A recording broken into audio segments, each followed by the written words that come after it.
Philips Texnology kompaniyasi direktori Sardor Ravshanovga beramiz. Marhamat. Assalomu alaykum. Ismim Sardor, Philips Technology kompaniyasi rahbariman. Kompaniya haqida qisqacha ma'lumot bermoqchi edim. Ko'pchilik biladi menimcha. Hop, Philips Technology kompaniyasi Philips UDP degan kompaniyani boshida ochilgan kompaniya bo'lib 2018-yilda o'z faoliyatini boshlagan. Ya'ni bizning maqsad qurilish bilamizki, ochiqroq suhbat qilaveramiz. Raqobatchilarimiz bilamiz ham Liga Trimble degan kompaniyada bo'lgan. Biz O'zbekistonga hozirgi kungacha 650 dan ortiq mijozlarga xizmat ko'rsatgan ekanmiz sotuv bo'yicha. 700 dan ortiq mijozlarga servis bo'yicha xizmat ko'rsatganmiz va bugungi kungacha 650 dan ortiq Genesis uskunalarini yetkazib berganmiz. Turli xil mijozlarga, ya'ni hozir ko'rsatib o'tib ketaman qaysi kompaniyalar bilan birga ishlaymiz. Elektron takometrda ko'rib turibsizlar, hamma narsani shaffof yurg'izamiz. Endi qaysi bir kompaniyadan kamroq sotgan bo'lishimiz mumkin, qaysi bir narsalarni ko'proq sotgan bo'lishimiz mumkin. Lekin asosan bizning kuchli tarafimiz bu Genesis hisoblanadi va hozirgi kunda juda aktiv. Bilamizki, hozir borgan sari tendensiyalar o'zgarib boryapti. Ya'ni takometrda topografiyani oladigan bo'lsak, oldin takometrda bir kunda 10 gektar syomka qilingan bo'lsa, hozir Genesis uskunasida 100 gektar syomka qilish imkoniyatiga egamiz. Skanerlar chiqqandan keyin, lidar skanerlar chiqqandan keyin bu narsa yanada yengillashib ketdi. Xosatan nima deydi? Uchuvchisiz qurilmalar chiqqandan keyin dronlar bilan nima deydi? Bir kunda minglagan gektarlarni syomka qilish imkoniyatiga ega bo'lib qoldi. Endi shu hayot shunaqa, mana endi rivojlanib boraveramiz, texnologiyalar o'zgarib boraveradi. Sekin-asta nima deydi? Imkoniyatlar oshib boraveradi. Xo'p, ya'ni hozirgi kunda nima deydi? Ishchi kuchiga bo'lgan talab qaysi bir ma'noda borgan sari tushib boryapti. Ya'ni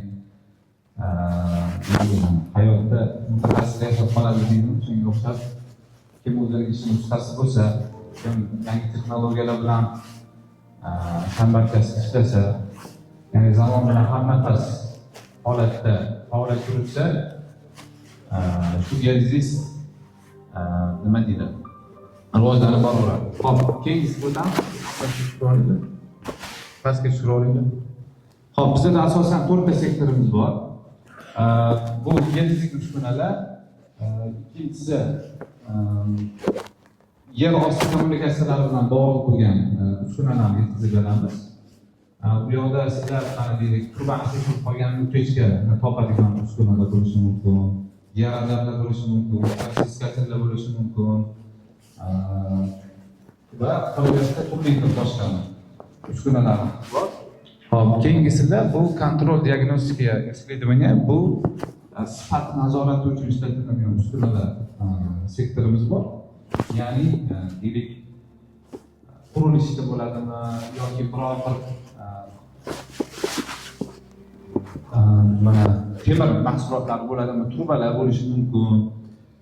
Hatto injenerlik kommunikatsiyada o'tgan bo'lishi mumkin. Shunaqa tekshirish uchun ishlatiladigan uskunalar, ya'ni plotnaga bo'lishi mumkin. Betonning qalinligi o'lchaydigan, plotnosini o'lchaydigan, sifatini o'lchaydigan, betonni orasida qanaqa armatura o'tgan, qanaqa oralig'ida o'tgan hammasini ko'rib tursa bo'ladi. Hop, keyingisi endi bu xizmat safarida ishlatiladigan ba'zi bir mahsulot turlarimiz bor. Ustuvor tomonlarimiz haqida gapirib ketmoqchi edim. Bizda bozorga kirgan paytimiz 2018-yil. Shunaqa paytda ediki, Genesis uskunalar yetkazib beradigan kompaniyada xohlasang ol, xohlasang olma degan pozitsiyada ishlashgan. Aslida nega? Sababi bozorda tanlov bo'lmagan. Tanlov bo'lmagandan keyin nima deydi? Ham xizmat qilgan, ham qaysi bir ma'noda raqobatchi bo'lmagandan keyin sotuvchi o'zini условияsi, ya'ni o'zini shartlarida sotish imkoniyatiga ega bo'ladi. Biz bozorga kirganimizda nimada pozitsiya o'ynatilganmiz? Ya'ni biz tekinga, ya'ni to'liq huquqni berish tizimini birinchi yo'lga qo'yganmiz. Ikkinchi, texnik qo'llab-quvvatlashni sifatli va yaxshi qilishga harakat qilganmiz va shu bilan asl ma'noda bozorda o'z ustunligimizga ega bo'lganmiz. Biz hozirgi kunda asosiy bizning hamkorimiz bu CITC kompaniyasi. CITC kompaniyasi hozir Rashid degan bir do'stimiz o'zlari taqdimot qilib beradilar. Asosiy hamkorimiz CITC, bizga Geomax kompaniyasi, Saus, BC Navigation, Radiodetection, Anglian Radiodetection kompaniyasi, Farol bilan bizga skannerlar ishlab chiqaradi, portativni skannerlar.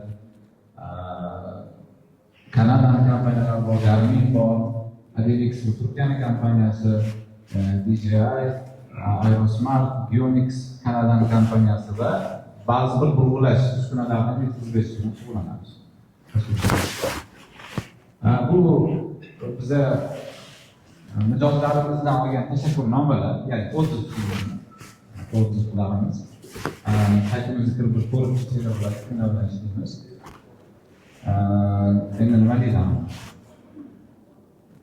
Hozirgi kunda 650 dan ortiq servis uskunasi yetkazib bergan bo'lsak, taxminan 4-5 marta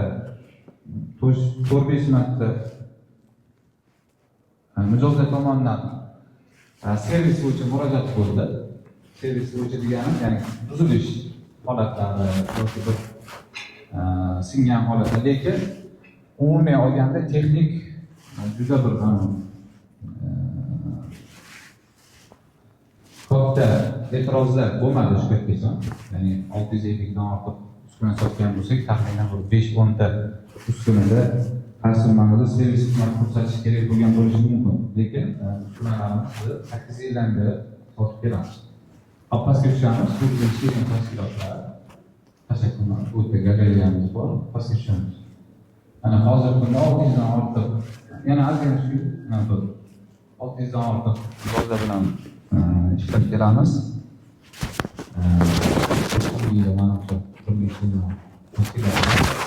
Yangi tashkilotlar bor, kamchiligi yo'q bo'lgan inson borligi kamchiligi bo'ladi. Umumiy olganda mijozlarimiz juda bir norozi holatdamiz, hamma rozi deb o'ylayman. Ba'zi bir noroziliklar yoki kamchiliklar bo'lsa, tuzatishga harakat qilganmiz vaqtida. Bu bizning sektorlarimiz ma'lumotlarga ko'p ketmoqchi edi. Bu Ellipse Green degan kompaniyamiz, ya'ni burg'ulash uskunalarini yetkazib berish bilan shug'ullanadi. Ikkinchisi Ellipse Technology'ni Tojikistondagi filialini veb-sayti. Uchinchisi bilasizlarki, yer dizisi degan loyiha qilganmiz. Ya'ni soha egalari uchun foydali ma'lumotlar ulashtirish, yangiliklar, YouTube'da videolarimiz ham bor, ko'rgan bo'lsangiz, 200 dan ortiq. Ya'ni shu sohaga taalluqli bo'lgan video formatda har xil darsliklar, bepul darsliklar qo'yamiz. Ya'ni kirib bemalol ishlaymiz. To'rtinchisi GTS degan bir loyiha qilganmiz. Ko'pchilik bilmaydi, bir ma'lumot berdik. Ko'pchilik bilmasa kerak. Ya'ni GTSlarni qisqa qiladigan bo'lsam, iOS degan tushunchani bilamiz. Ingliz tilida, ya'ni ingliz tili bilish darajasiga baho qo'yiladi. Biz ham GTSlarni baholash uchun, ya'ni sertifikatlash tizimini yaratganmiz. GTS degan kompaniyamiz tomonidan, ya'ni kirib GPS 1.uz deb yozsanglar chiqib keladi. Xuddi iOSga o'xshab test topshirsanglar bo'ladi.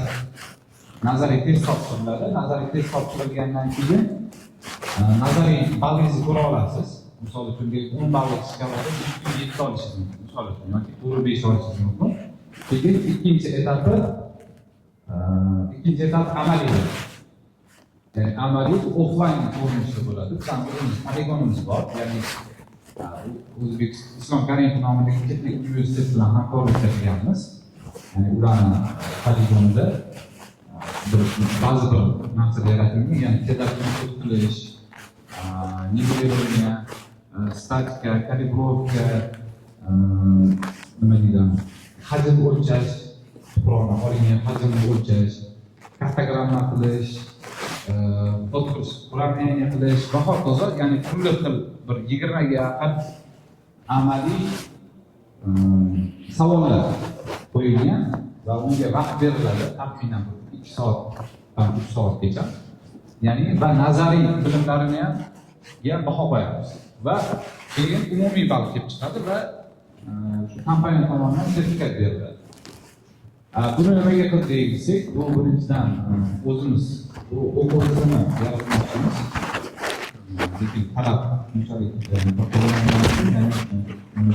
individual ko'targan bo'ldik.